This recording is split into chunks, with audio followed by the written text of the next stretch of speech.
ክቡራን አባቶች፣ ወንድሞች ዲያቆናት፣ የተወደዳችሁ ምዕመናን፣ አላረዝምም። ስታዩኝ ያው የቦቴ ሹፌር ነው የምመስለው። እሳቸው አጃቢ ነው የሚሄደው ብለዋል። በኋላ ጉዳይ አስፈጽምልን እንዳትሉኝ ኢትዮጵያ። እኔ ቤተ ክህነት ሰራተኛ ነኝ። አደራችሁ። እንዴት ከረማችሁ? እንደምን አላችሁ? እንደምን ሰነበታችሁ? የእግዚአብሔር ስም የተመሰገነ ይሁን። የደረሳችሁ ብቻ እግዚአብሔር ይመስገን በሉ። ያልደረሳችሁ ግድ የለም ፈቅዳለሁ። እንዴት ከረማችሁ? ስሙ የተመሰገነ ይሁን። እውነት ነው፣ ድግስ ተዘጋጅቶ ንግግር ማዝር ዘመን ያህል ክፉ ጠላት የለም። ደግሞ የምግቡን ጥፍጥና ብታዩት አይዱለት አይዱለት አይዱለት። ይህን ሰው የአፉን ቶሎ ያዝልን ነው የሚያሰኛቸው። አላረዝምም፣ ግን ስለ እመቤታችን ሳንማር የበላነው ዱለት ለሆዳችን ጤና አይሆንም። ይሆናል ወገኖቼ? ክብሯን ሳናቅ ማዕረጓን ሳናውቅ የእናትነት ምልጃዋን ሳንረዳ ምን በላው ድግስ ዝም ብሎ ተራ ፌስቲቫል ነው የሚሆነው። መንፈሳዊ ጸጋ አይኖረውም። በእኔ እምነት በእናንተም እምነት እዚህ ቤት ምን በላው ምግብ እንደ እግዚአብሔር ቃልና ሐሳብ ጸበል ነው። ድዊ ይፈውሳል፣ ሕመምተኛን ያረጋጋል፣ የአእምሮ መታወክ ያለበትን ሁሉ ጤና ይሰጣል። እንደው ምግብ አልፈጭ ያለው ሰው ሁሉ ዛሬ የዚህ በርበሬውን ምኑን ቢበላ ሰላም ነው የሚያገኘው። ክብር ምስጋና ለመድኃኔዓለም ይሁን። የድንግሊቱ ስም ማርያም ነው የሚል የሉቃስ ወንጌል ምዕራፍ 1 ቁጥር 27 ላይ ወስማ ለይእቲ ድንግል ማርያም ብሎ ቅዱስ ሉቃስ የእመቤታችንን ስም ለመጀመሪያ ጊዜ የጠቀሰው በሉቃስ ወንጌል ምዕራፍ 1 ቁጥር 27 ላይ እንደምታውቁት የዘካርያስን ብስራት ምክንያት አድርጎ የታሪኩ መነሻ ሐሳብ አድርጎ ከጻፈ በኋላ ቴዎፍሎስ ለተባለው ሀገረ ገዢ በስድስተኛው ወር ወበሳድስ ወር ተፈነወ ገብርኤል መልአክ እምኀበ እግዚአብሔር አብሐቲ ሀገር ዘገሊላ እንተ ስማ ናዝሬት ወስማ ለይእቲ ድንግል ማርያም። በስድስተኛው ወር ከሆነ በኋላ ወደ ናዝሬት ገሊላ ወደምትገኝ ወደ አንዲት ድንግል ዘንድ መልአኩ ገብርኤል መጣ። ገብርኤል ወደኛ ይምጣልን በበረከት አሜን በሉ። በበረከት ይምጣልን፣ በረድኤት ይምጣልን። የድንግሊቱን ስም ማርያም ነበር ይላል። እስቲ ከኔ ጋር በሉት ይሄንን ቃል። የድንግሊቱን ስም ማርያም ነበር።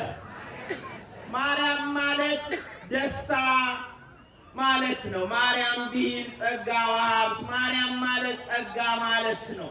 ማርያም ቢል ተላኪተ ሰብእ እግዚአብሔር፣ በሰውና በእግዚአብሔር መካከል የምትላላክ ማለት ነው።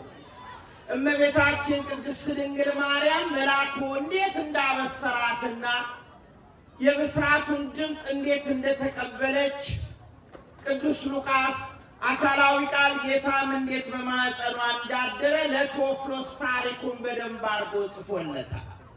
የነገረ መለኮት ሊቃውንት እንደሚያስተምሩን ቅዱስ ሉቃስ ራሱ የእመቤታችን ወዳጅ ስለነበረ ሌላ ወንጌላውያን ያልጻፉትን ይህንን ታሪክ ቀጥታ የሰማው ከእመቤታችን ቅድስት ድንግል ማርያም እንደሆነ የቤተ ክርስቲያን ሊቃውንት ይስማማሉ። ክብር ምስጋና ለእግዚአብሔር ይሁን።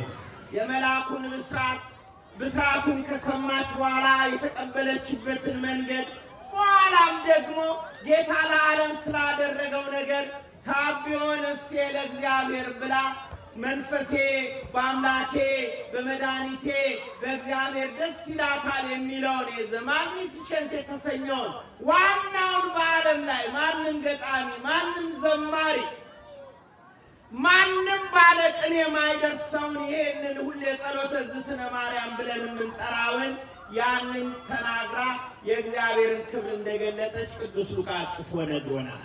ዛሬ እንግዲህ የእመቤታችን የልደቷ ቀን ነው። እንኳን አደረሳችሁ ሁላችሁን። እንደምታውቁት ታሪኩን እመቤታችን ቅድመ አያቶቿ ጭምር ጠዋትም ተናግሬያለሁ፣ ልጆች የላቸውም ነበረ። ሁልጊዜ በሐዘን ውስጥ ሲኖሩ ችግራቸውን ወደ እግዚአብሔር አቀረቡ። እግዚአብሔር ችግራችንን ይስማን ሁላችንን። ቴክታና በጥቃ ቅድመ አያቶቿ ናቸው። ግን በሕልማቸው እንቦሳ ከበረታቸው ሲወጣ 6 ጊዜ ይህን ታሪክ አዩ። በ6ኛው ጨረቃ፣ በ7ኛው ደግሞ በ8ኛው ደግሞ ፀሐይ ሲወጣ ተመለከቱ። ሕልም ለሚፈታ ነገሩ። ሕልም ፈቺ እስከ 6 ያሉ ደጋግ ልጆች 7ኛው እጅግ በሰው ዘንድ የከበረች በዓለም ከፍ ያለች ልጅ እንደሚወልዱ፣ የ8ኛው ነገር ግን ምስጢር እንዳልተገለጸለት በመንገር ጊዜው ይፍታው ብለው ይህንን አደረጉ። በኋላም ወላጆቿ፣ አያቶቿ፣ ቅድመ አያቶቿ የእመቤታችን በእግዚአብሔር ሐሳብ ልጅ ወለዱ። የመጀመሪያ ልጃቸውን ሄመን አሏት። እግዚአብሔር ሰማኝ፣ እግዚአብሔር አገኘኝ፣ እግዚአብሔር የተመኘሁትን ሰጠኝ ሲሉ ይሄንን ስም ሰጡ። የተመኛችሁትን ሁሉ መድኃኒዓለም ይስጣችሁ። ወዳጆቼ ከዛ በኋላ እያሳጠርኩ ነው የሚሄደው። ሄመን ዴርዴን፣ ዴርዴ ቶናን፣ ቶና ስካራን፣ ስካራ ሄርሜላን፣ ሄርሜላ ቅድስት ሐናን ወለደች። የቅዱሳን ቤተሰብ ታሪክ ይሄ ነው። ቅድስት ሐና ለኢያቄም ተዳረች። ልጅ አልነበራቸውም። ሁል ጊዜ ይሄ የዓለም ታሪክና የዓለም ሐዘን ግን የበረቱ ጧት ተናግሬአለሁ። ኢያቄም ለሐና በመጽሐፈ ሳሙኤል ምዕራፍ 1 እና 2 ተመዝግቦ እንደምናገኘው ከ10 ልጆች እኔ እበልጥብሻለሁ እንዳለ በጎ ሚስት በጎ ባል ያላት ሴት መውለድ እንኳን ባይችሉ ኑሯቸው በደስታ በበረከት በፍስሐ የተሞላ ይሆናል። እግዚአብሔር ይህን ጸጋ ያድላችሁ ለሁላችሁ። በዚህ ጊዜ ሐናና ኢያቄም አለቀሱ። በኦሪቱ ሥርዓት አለመውለድ እንደ እግዚአብሔር ቁጣ ይታይ ስለነበር በእግዚአብሔር ዘንድ አልቅሰው እግዚአብሔር ልመናቸውን ሰማ። እግዚአብሔር ለልመናችን መልስ ሲሰጥ አንዳንዴ በቃሉ በኩል ይሰጠናል፣ አንዳንዴ በሕልም ይነግረናል፣ አንዳንዴ በራእይ ይነግረናል፣ አንዳንዴ በስብከት ይነግረናል፣ አንዳንዴ በደስታ ይነግረናል፣ አንዳንዴ በመከራ ይነግረናል፣ አንዳንዴ በከፍታ ይነግረናል፣ አንዳንዴ በዝቅታ ይነግረናል፣ አንዳንዴ በመከበብ ይነግረናል፣ አንዳንዴ በባዶነት ይነግረናል። እግዚአብሔር ይናገረን ሁላችንንም። አያችሁ ወዳጆቼ፣ በሕልም አዩ። እሷ ነጭ ረግም ወርዶባት ጎኗን ሲዳብስ ወደ ማህፀኗ ሲገባ ተመለከተች። ነገረችው ለባሏ አወራችው። ርኢኩ በሕልሜ ርግበ ጸዓዳ መጻት ሀቤት ወነበረት ዲበ ርእሴ እያለች ታሪኩን ተረከችለት። እግዚአብሔር በመንፈሳ እንዲያደረጋቸው ባልና ሚስቶች ተቃራኒ ነገር አያዩ። ተመሳሳይ ዑደት ውስጥ ተመሳሳይ ሰርክል ውስጥ ነው የሚሆነው። እሱም በሕልሙ ኦፍ ጸዓዳ በላዩ ላይ ወርዶ ተመልክቶ ነበረ። እግዚአብሔር ልመናችንን ሰምቷል ማለት ነው አሉ። ልመናችሁን ይስማላችሁ እግዚአብሔር። ባልና ሚስቶች በችግራችሁ ጊዜ ከመነታረክ ኃይለ ቃልን ከማውጣት እኔ አሸንፋለሁ ብሎ በቁጣ በኩርፊያ እንዲሁም ደግሞ በእምቢተኝነት ከመጽናት ይልቅ እንደምንም ብላችሁ ትንሽ የጸሎት ጊዜ ብትወስዱ እግዚአብሔር ልመናችሁን ይሰማል። ዛሬ እመቤታችን ልደትን ያስተምረን ይሄን ሊቁ እንዳለው እግዚአብሔር ልመናቸውን ሰማና ማርያም የተባለችውን ለዓለም ደስታ የሆነችውን ወለት ዘታስተፍስስ ጌጋዬ የተባለችውን ድንግል ማርያምን በዛሬው ዕለት ሐናና ኢያቄም ታቀፏት። እልል ብላችሁ እግዚአብሔርን አመስግኑ ወዳጆቼ። ሊቁ እንዲህ ይላል ኢትዮጵያዊ ሊቅ ክሌቱ አእሩግ አመ በከዩ ብካየ ረከቡ ወለተ ዘታስተፍስስ ጌጋዬ ለወንጌላውያን ኩልነ ዘኮነተነ ምጉያየ ኢያቄም ወሐና ወለዱ ሰማየ ወሰማዩ ሙኒ አስረቀ ፀሐየ ይላል። ሁለቱ አረጋውያን ኢያቄምና ሐና በመሪር ልቅሶ ውስጥ እግዚአብሔር ሰማቸው። ማሰማቸው? እስቲ ምግብ ዱለት የናፈቃችሁ ማሰማቸው?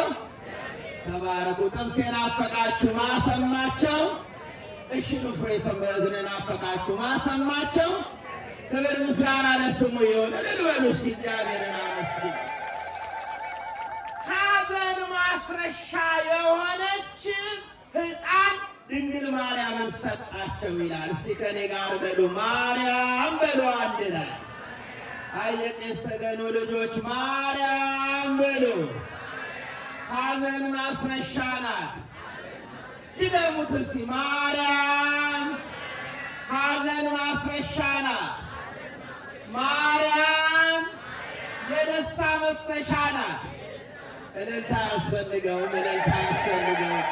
ተባረኩልኝ። ይህንን ነው የሚለው ኢትዮጵያዊ ሊቅ። የበደል ካሳ የምትሆን እናቷ ሔዋን በመብላት ገነትን አዘጋች። ልጇ ዳግሚት ሔዋን ደግሞ በመታዘዝ እሺ በማለት ገነትን ልታስከፍት ወለት ተታሰፌስ ጌጋዬ ሐዘን የምታስረሳዋ ልጅ ድንግል ማርያም በዛሬው ዕለት ለሐናና ለኢያቄም ተሰጠች። ኢያቄምና ሐና ሰማይ ድንግልን ወለዱ። ሰማያዊቱ ድንግል ደግሞ የዓለም ብርሃን የሆነውን መድኃኔዓለምን ወለደች። እስቲ ለመድኃኔዓለም እልልታ፣ ለመድኃኔዓለም ለመድኃኔዓለም ምስጋና ለስሙ ይሁን። ትምህርቴን እያጠቃለልኩ ነው። ስለ እመቤታችን እነዚህ 5 ነገሮች አጠር አድርጋችሁ ያዙልኝ። በተለይ በፕሮቴስታንቱ ዓለም ምክንያተ ድኅነት የሆነችውን እመቤታችንን እኛ ኦርቶዶክሳውያን ከአምላክ በላይ እንደምናደርጋት፣ ከወንጌል ሐሳብ ውጭ እንደምናከብራት፣ ያልተፈለገ ሽብሸባ፣ ጭብጨባ፣ ሙገሳ፣ እልልታ እንደምትሰጣት፣ ጌታን እንደምትጋርድ አድርገው የስህተት ትምህርት ያስተምራሉ። እነዚህ 5 እውነቶች ግን እመቤታችን በመጽሐፍ ቅዱስ ውስጥ በአዲስ ኪዳን ያላትን ጥልቅ ቦታ የሚመሰክሩና አፋችሁን ሞልታችሁ በእርግጥ ጥቅስ ሳትጠቅሱ፣ በእርግጥ ምዕራፍ ሳትጠቅሱ፣ በእርግጥ የወንጌል ክፍል ሳትጠቅሱ ድንግል ማርያም ያደረገችላችሁን ነገር መናገር የምትችሉ ኦርቶዶክሳውያን ናችሁ። ወገዛይትሰ ለቀደው ያምሩ እንዳለ በዮሐንስ ወንጌል ምዕራፍ 2 ላይ የቀዱት አገልጋዮች ያውቁ ነበር እንዳለ በእመቤታችን ምልጃ የተባረካችሁ ሰዎች ጥቅስ ሳትጠቅሱ የድንግልን ምልጃና ረድኤት ታውቃላችሁ። ኧረ እልልታ ለድንግል ማርያም፣ እልልታ እልልታ ለእመቤቴ። በታመማችሁ ጊዜ የደረሰችላችሁ እልል በሉ። በተጨነቃችሁ ጊዜ የደረሰችላችሁ እልል በሉ። የቀን ጨለማ በሆነባችሁ ጊዜ የደረሰችላችሁ እልል በሉ።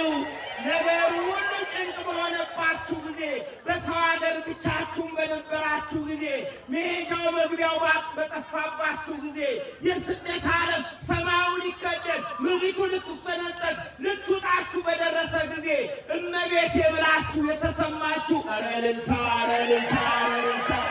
ክብር ምስጋና ለእግዚአብሔር ይሁን። 5ቱን እውነት ልንገራችሁ። እመቤታችን እግዚአብሔርን መፍራት ያስተማረች እመቤት ናት። ከኔ ጋር በሉ እመቤታችን። ድገሙት እመቤታችን እግዚአብሔርን መፍራት ያስተማረች የመጀመሪያዊቱ የአዲስ ኪዳን መምህርት ናት። ይሄንን ሉቃስ፣ ዮሐንስ፣ ጴጥሮስ፣ ጳውሎስ አላሉትም። መልአኩ ገብርኤል ሊያበስራት በመጣ ጊዜ ቅድም ቀሲስ አቢይ ሲያነቡ በወንጌል በሉቃስ ወንጌል ምዕራፍ 1 ቁጥር 16 ላይ ነፍሴ ጌታን ታከብረዋለች አለ። ኧረ እልል በሉላት ለድንግል ማርያም። ነፍሴ ማንን ታከብረዋለች? የሚመካ በማይመካ ኃይል ጋሻ ሞገሳችን ማን ነው? ጥላ ከለላችን ማን ነው? የመንገዳችን መሪ ማን ነው? በባዶነት ሙላታችን ማን ነው? በለቅሶ ጊዜ ደስታችን ማን ነው? ስለዚህ ድንግል ምን አለች? ነፍሴ ታብዮ ነፍሴ ለእግዚአብሔር፣ ነፍሴ እግዚአብሔርን ታከብራለች ብላ በአዲስ ኪዳን የመጀመሪያውን የወንጌል ቃል የሰበከች ድንግል ማርያም ናት። ኧረ እልልታ ለእመቤቴ፣ እልልታ እልልታ። 2 አላረዝመውም። 2 እመቤታችን በብሉይ ኪዳን ሰዎች በመመጻደቅ ዓለም ውስጥ ሲኖሩ በአዲስ ኪዳን የመጀመሪያዋ የትህትና መምህርት ናት። እስቲ ከኔ ጋር በሉ እመቤቴ በሉ አንድ ላይ። የመጀመሪያዋ የትህትና መምህርት ናት። ምን አለች መሰላችሁ? ሉቃስ ወንጌል ምዕራፍ 1 ቁጥር 29 ላይ እኔ ለእግዚአብሔር ምኑ ነኝ? ባሪያው ነኝ። እንደምን ይሁንልኝ? እንደ ቃል። ማንም የአዲስ ኪዳን ሐዋርያ ይህን ቀድሞ አላለ። ድንግል ማርያም ናት ለመጀመሪያ ጊዜ በወንጌል ይህንን የእግዚአብሔር መገዛት ለእግዚአብሔር መሰጠትን የሰበከችን እሷ ናት። እኔ ለእግዚአብሔር ባሪያው ነኝ። እንደምን ይሁንልኝ? እንደ ቃሉ ይሁንላችሁ። እንደተመኛችሁት ይፈጸምላችሁ። እንደተሳላችሁት ይድረስላችሁ። ከእግዚአብሔር ጋር በምስጢር የተነጋገራችሁት ነገር በግልጥ ይከፈላችሁ። ክብር ምስጋና ለስሙ ይሁን። ሶስተኛ እመቤታችን የደስታ የሐሴት የምስጋና መምህርት ናት። ብሉይ ኪዳን የጨለማ ዘመን ነበር። ምሬት፣ ለቅሶ፣ ሐዘን፣ ጽድቃችን የመርገም ጨርቅ ሆነብን የሚሉ ነቢያት የበዙበት ዘመን ነበረ። ድንግል ማርያም ግን የመልአኩን ብስራት ከሰማች በኋላ እንዲህ ብላ ተናገረች። ምን ብላ ተናገረች? መንፈሴ በአምላኬ በመድኃኒቴ ደስ ይላታል። ያ ደስታ ይድረሳችሁ ለሁላችሁ። በዚህ ጉባኤ የተጨነቀች ነፍስ እመቤታችን ደስታ ትድረሳል። በዚህ ጉባኤ ነገ እንዴት እሆናለሁ? ከነገ ወዲያስ የኑሮዬ ዕጣ ፈንታ ምንድን ነው? ምሽቱንስ እንዴት አልፈዋለሁ? ቤቴስ እስከ መቼ የጭቅጭቅ ቤት ይሆናል? ትዳሬስ እስከ መቼ ይታወካል? ወይስ እስከ መቼ ባዶዬን እኖራለሁ? ትርፌ ወረቴ ምንድን ነው ብሎ ለሚቆዝም ነፍስ የእመቤቴ ደስታ ይድረሰው። ኧረ እልል በሉ ወገኖቼ፣ እልል በሉ። ይህንን አለች እመቤታችን በመጽሐፉ ላይ በሉቃስ ወንጌል ላይ ምዕራፍ 1 ላይ ሌላ ነቢይ አለ አለም። ይሄን እመቤታችን አራተኛው የጥሞናና የመረጋጋት መምህርት ናት። ከኔ ጋር በሉ እመቤታችን። ይሄን ቃል በደንብ በሉት። እመቤታችን የጥሞናና የመረጋጋት መምህርት ናት። አቤት አቤት አቤት አቤት! የሉቃስ ወንጌል ምዕራፍ 2 ቁጥር 51 ላይ ያ ሽማግሌው ስምዖን ነፍስ ሰይፍ በነፍስሽ ያልፋል እያለ ስለሚገጥማት መከራ በተናገረ ጊዜ መጽሐፉ እንዲህ ይላል፣ እሙሰ ተዓቅብ ዘንተ ኩሎ ወትወድዮ ውስተ ልባ። እናቱ ግን ሁሉን ነገር ትጠብቅ በልቦናዋም ታኖረው ነበር ይላል። ለእመቤቴ የነገራችሁት ሚስጥር ለሰው አይወጣም፣ ይወጣል ወገኖች። ለእመቤቴ ያዋያችሁት ነገር አደባባይ አይውልም። ለእናት ብትነግሩ እናት ለጓደኛዋ ትነግራለች። ለጓደኛ ብትነግሩ ጓደኛ ለጓደኛው ያወራል። አይችለውም። የዚህ ዓለም ሰው ወረኛ ነው። ደራሲው ምን አለ መሰላችሁ? ሰላም ለመልክቲ ዘተሰርጋው አሚረ ዘያበር ወፍረ ፍቅርቴ አንቲ ተታበድሪ ፍቅረ አሬኒ ገጽኪ ማርያም ረዘይ ሰሞ ካለ እንግዲህ ነገረ እመቤቴ ሆይ ያለስ እመቤቴ ሆይ በሉ ሁላችሁ። ኧረ በዱለት ሞት ይያቸዋለሁ። እመቤቴ ሆይ በንፍሮ ሞት እመቤቴ ሆይ ለሰው የማልነግረው ጽኑ ሚስጥር አለኝና አለ ደራሲው። አንድ ጊዜ ተገለጨልኝ አለ። እመቤታችን ትገለጠልን ለሁላችን። ምን እንላት ሆን ብትገለጠልን? ከአሁን ግብፅ ዘይቱና ማርያም እንደተገለጠችው ከች ብትል እዚህ ምን እንላት ይሆን? ምን እናዋያት ይሆን?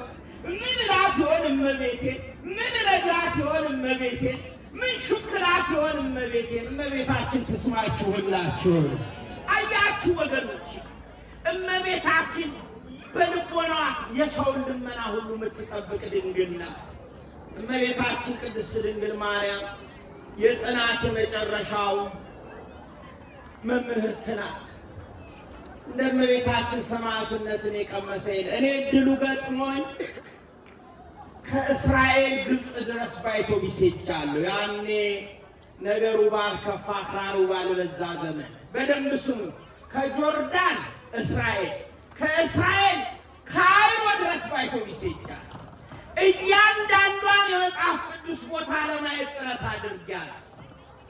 በጣም የደነቀኝ ግን እመቤታችን ወደ ግብፅ የተሰደደችበት በረሃ አሸዋ በቆሎ ይጠብሳል ግለቱ። የሰማችሁ ነው ወገኖች። እኛ በዚህ በስዕል የምናውቃት ወርቀ ዘቦ የለበሰችውን እመቤት ነው።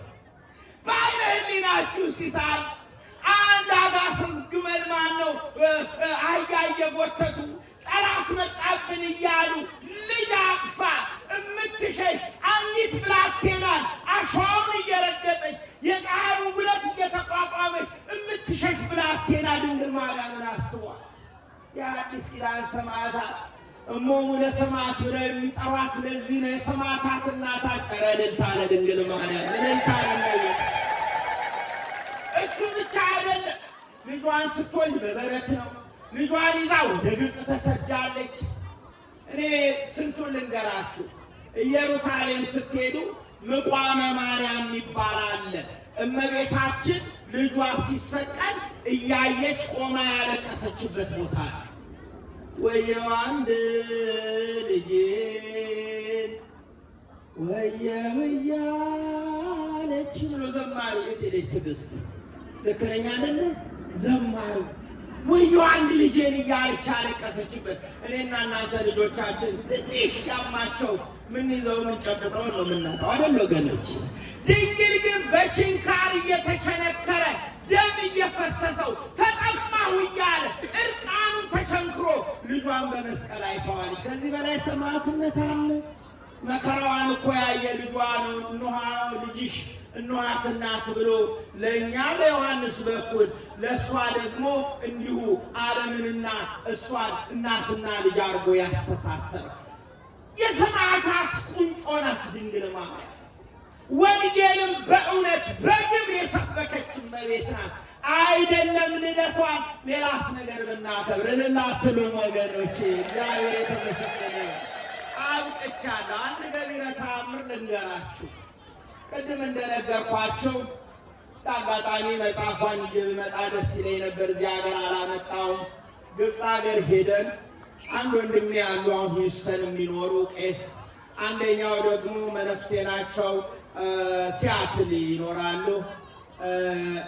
አጋጣሚ ዛሬ 18 ዓመት አብረን ነበር የሄድነው። መጽሐፍ ሰጡን ካይሮ፣ እዛ ዋናው መንበረ ማርቆስ አባሲያ የሚባለው ቦታ ላይ እና የሰጡን መጽሐፍ አንዱ ሞደርን ሚራክል ኦፍ ሴንት ሜሪ የሚል ነው። እንግሊዝኛ ላይ ይቅርታ አድርጉልኝ እሺ ወገኖች። በዘመናዊው ዓለም በዘመናዊው ጊዜ በዘመናዊው ወቅት እመቤታችን የሰራችው ተአምር የሚል ነው። ተአምር ትስራልን ለሁላችን። ያ መጽሐፍ ኢትዮጵያ መጣውና በአማርኛ እንዳቅሜ ተረጓጎምኩት። የኤዲቲንግ ስራ የሚሰሩልኝ ሰዎች ሰሩልኝ። ከዚያ ውስጥ አንድ ተአምር ልንገራችሁ። ልክ እንዲህ የእመቤታችን በዓል በሚከበርበት ዕለት ባልና ሚስቶች ተጋብተው ወጣቶች ናቸው፣ ገና ደስታቸውን ሳይፈጽሙ ሀኒሙናቸውን እንኳን በቅጡ ወጣ ገባ ሳይሉ ምክንያቱ ባልታወቀ ሁኔታ ሚስትየው ፓራላይዝድ ትሆናለች። ከዚህ ሰውረን ሁላችን። እንዴት ከባድ ሕመም፣ እንዴት ከባድ አደጋ፣ እንዴት አሳዛኝ ክስተት! ቤቱ በጭንቀት ተሞላ። ብዙ ሐኪም፣ ብዙ ዶክተር፣ ብዙ ስፍራ ታየች። ብዙዎችም በጸሎት አባቶች ሄዱ። ነገሩ አልሆነም። ጊዜ በገፋ ቁጥር ባል ተሸነፈ። ለካ እናንተ የመከራም ጫፍ አለው። በመከራ እናትም ትሰለቻለች፣ ወንድምም ልጅም ይሰለቻለች። እዚያ ሀገር ለካ የሆስፐስ ሆስተስ እያላችሁ ሰው የምትከቱበት ምክንያት አሁን ሲገባኝ ይሄ መከራው ሲበዛ መሰቸት አለ ማለት ነው። መድኃኒዓለም ይጠብቀን ሁላችን። ባልየው ወደ ንስሐ አባቱ ሄድና ጨርሻለሁ፣ ቁጭ በለኝ ጌታ ሊቀዳል እባክህ አለ አባትየውን። ንስሐ አባትየውን ከዚህ በላይ መቋቋም ስለማልችል ፍቺ ላደርግ ስለሆነ የፍቺ ወረቀት ስጠኝ አለው። በኦርቶዶክስ ቤተክርስቲያን ዳይቮርስ ሰርተፊኬት አይሰጥም። ይሰጣል። ተሞክሯል። እዚህ ሚስጥር ትነግሩኛላችሁ። ቤተ ክህነት ለክስ እንዲመቸኝ ማለት አለ። የፍቺ ወረቀት አይሰጥም። እኛ ማጣመር እንጂ ማለያየት አናድርግ። አይ ልጄ ይሄ በኦርቶዶክስ የለም፣ በዛ በጴንጤዋ ቤት ሊኖር ይችላል፣ እንጸልይ ብለው የንስሐ አባቱ ስሙን ወስደው በዚያ በመንበሩ አጽመ ቅዱሳን ታቦቱ ባለበት ላይ 3 ቀን እንለምን፣ ወደ እመቤታችን እናልቅስ፣ ትሰማን ይሆናል ብለው ሱባኤ ያዙ። 3ቱ ቀን ለሳምንት ረዘመ። ልክ በዚህ ቀን የእመቤታችንን ልደቷን በዓሏን በሚያከብሩበት ጊዜ ቤተ ክርስቲያን ሰው ሁሉ እንዲተሰብስቦ ድግስ አለ፣ ምግብ አለ። ባል ከሚስት ልጆች ወላጆች ጋር ሲጨዋወቱ ያ ምስኪን መሐንዲስ ብቻውን ሆኖ እስከ መቼ አለ። ምን አለ? ሲነገሩ ምን አለ? እስከ መቼ የሚያሰኙ ጉዳዮቻችሁን ሁሉ ድንግል ማርያም ታቀልላችሁ። እስከ መቼ የሚያሰኙ ጽኑ ቋጠሮቻችሁን እግዚአብሔር ይፍታላችሁ። እስከ መቼ እንዲሆኜ አለ። ጸለየ። እመቤቴ ከዚህ እስራት ማመልጥበትን ወይ ትፈወስ ወይ ወደማያልፈው ዓለም ትሂድ ብሎ ጨከነባት ሚስቱ ላይ። ልክ እሱ ያ ሲጸልይ ደግሞ ሚስትየው ደግሞ በመኝታ ክፍሏ የእመቤቴ ስዕል አለ። መናገር አትችልም። እንባዋን እያፈሰሰች እስከ መቼ ያለች እሷ። ለዚህ ሰው መሰናክል፣ ለዚህ ሰው ፈተና፣ ለዚህ ሰው መጠራጠሪያ ሆኜ እስከ መቼ? የልጅሽ ቸርነት የአንቺ ምልጃ ደርሶ ይልፈወስ፣ አለዛም ወደ አባቶች ሀገር በዚያ ሄጄ ልከማች ብላ አለቀሰች። ከዚህ አይነት መከራ እግዚአብሔር ይሰውራችሁ። ልክ ይህን ስትል የተኛችበት ክፍል ገርበብ ብሎ ተከፈተ። ወዳጆቼ ባልየው በዚያ ሰዓት ወደ ቤቱ በሚመጣበት ጊዜ ከቀድሞ ይልቅ ቤቱ በልዩ መዓዛ ተሞልቷል። ሁል ጊዜ ይገባና ሚስቱን ፈልጎ ሆዴ ብሎ ግንባሯን ስሞ አይዞሽ ብሎ ምንም መከራ ቢበዛ ምግብ ወደ ማዘጋጀት ይሄድ ነበር። የዛለ መኝታ ክፍሉ ሲገባ ሚስትየው የለችም። ዞር ሲል ወደ ኪችን ወደ ዋና አስራ ለበዓል የሚስማማውን ማዕድ እያዘጋጀች ነበረች። ዝም ብዬ ሳያት እኔ ስለታቦት ስላለብኝ ምትል መሳለ ለልበለገሉ እልልብለ እግዚአብሔርን አመስግን። ልክ በሐዋርያት ሥራ ምዕራፍ 4 እንደተጠቀሰው እንዴት በምን ምክንያት ይህን ፈውስ አገኘሻላት? ጸለይኩ ወደ ድንግል ማርያም፣ አለቀስኩ። ወይኔን አሰናብችኝ ወይ ምሕረት አድርጊ፣ ለዚህ ለወንድሜ መሰናከያ አልሁንበታል። ይህን ስናገር በሩ ተከፈተ። ሐምራዊ ቀሚስ የለበሰች በስዕል የምናውቃት ድንግል ማርያም ወደ ክፍሌ ገባች። እጇን ዘርግታ ልጄ ተነሽ ብላ አስነሳችኝ አለች። እልል ብላችሁ እግዚአብሔርን አመስግኑ። በዘመናዊው ዓለም በዚህ 20 ምናምን ዓመት ውስጥ ድንግል ማርያም የሰራችው ተአምር ነው። አሁንም በዚህ ቦታ ላይ ስለተስላችሁ ልመና አይቅርባችሁ፣ ይሄ ቢሆንልኝ መሰክራለሁ ያላችሁ በሙሉ ድንግል ማርያም ልመናችሁን ትቀበልላችሁ። ሰምቻለሁ። አባቢ በፃ ነግረውኛል። ጥቂት ሰው ነው የጀመረው። ከዚያ በኋላ ማነው ወንድማችን ቀሳቢ ሙሴው አቶ ነዋይ የት ሄደ? አቶ ነዋይ ጥሩ ሰው፣ መልኩም ሲያምር ትናንት መኪናውን ማሳይ ነዋይ። አንድ ቀን ዋሳለው እሱን መኪና። እሺ ለጌታ በሬ መስጠት ብቻ ካለ መኪናም እንደምትሰጥ አምናለሁ። እና አቶ ነዋይ መጥቶ የዛሬ 19 ዓመት ከዚህ በኋላ ንፍሮ ብቻ አይሆንም፣ ከዚህ በኋላ ቂጣ ብቻ አይሆንም፣ እኔ በሬ አመጣለሁ ብሎ አመጣ። እመቤቴ ኑሮውን ስትባርክ፣ እመቤቴ ኑሮውን ስትባርክ፣ እመቤቴ ስታበዛው፣ እመቤቴ የያዘውን ስታሰፋለት፣ እስከ ዛሬ ድረስ በዚህ ታላቅ ጉባኤ በሬ እየታረደ ሁላችሁም እየተባበራችሁ የፍቅር ማዕድን ትበላላችሁ፣ በፍቅር ማዕድ ትሳተፋላችሁ። የድንግሊቱ ስም ማርያም ሰብስቦ በአንድነት ያኖራችኋልና አምላካችን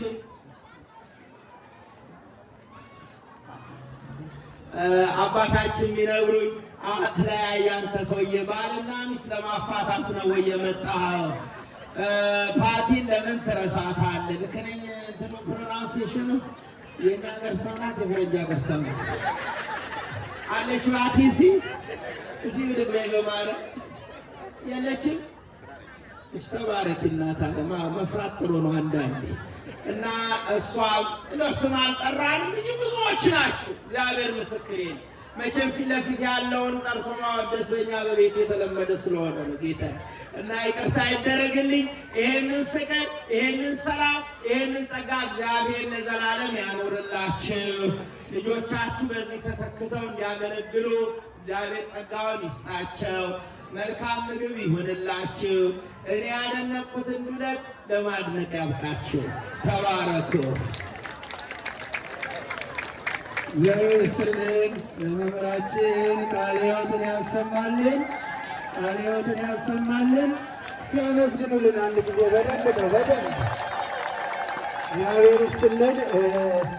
ነገም እንግዲህ ጠዋት ያው ከኛ ጋር ቀድሰው አስተምረውን ስለሚሄዱ ነገም ከኛ ጋር ስለሆኑ ጠዋት ወጥታችሁ ነገም እንድትማሩ በዚህ አጋጣሚ ለማሳሰብ ነው። መርሃ ግብሩ ይቀጥላል። አሁን የሚሆነው ምንድን ነው?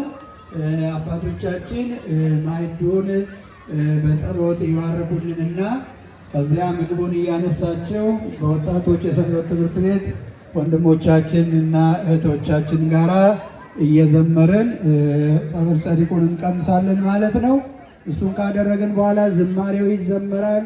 ዝማሬው በኋላ እንግዲህ በሙሴው አማካኝነት የሚቀርቡ አንዳንድ መልእክቶች ይኖራሉ። እንደገና ደግሞ ስለት ደርሶላቸው ገንዘብ ለእኔም የሰጡኛሉ። እየመጣችሁም ደግሞ ያው የምትናገሩ ትኖራላችሁ። ያንንም እንናገራለን። አሁን አባቶቻችን ጸሎት ካደረጉልን በኋላ በሚሰጠን መመሪያ መሰረት እየሄድን ምግብ እናነሳለን። ዝማሬው ይቀጥላል ማለት ነው። አሁን ወደ አባቶች ጸሎት እንዲያደርጉልን ማዕዱ እንዲባርኩልን ማለት ነው።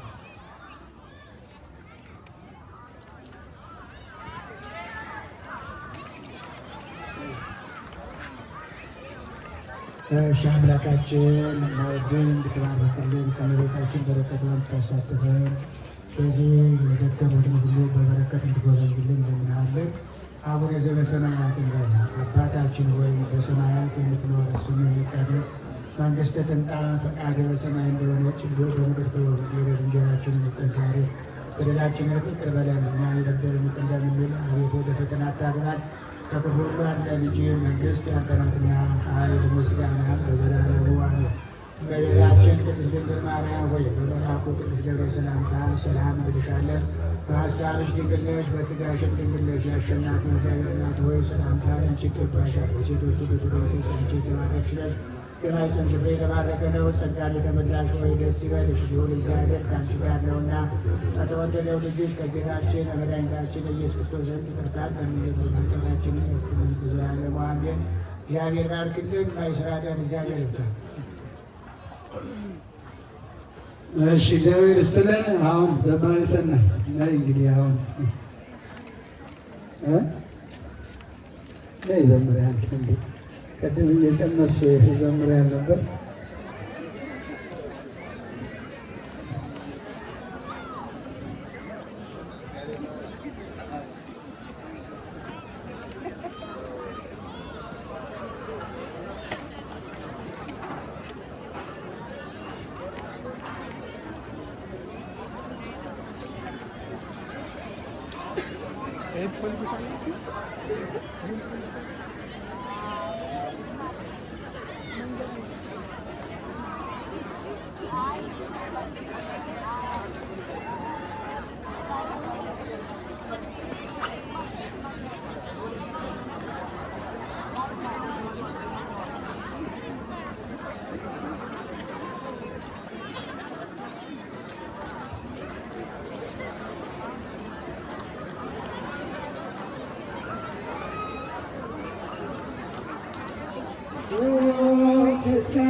Thank you.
ከዚህ በኋላ እነሱ ነው እራት የሚያዝ እነሱ ተቀመጡና እራት አንድ ላይ ታንሳለን። እነሱ መዝሙር ከፍታለሁ መዝሙር ከፍታለሁ መዝሙር ከፍታለሁ ያ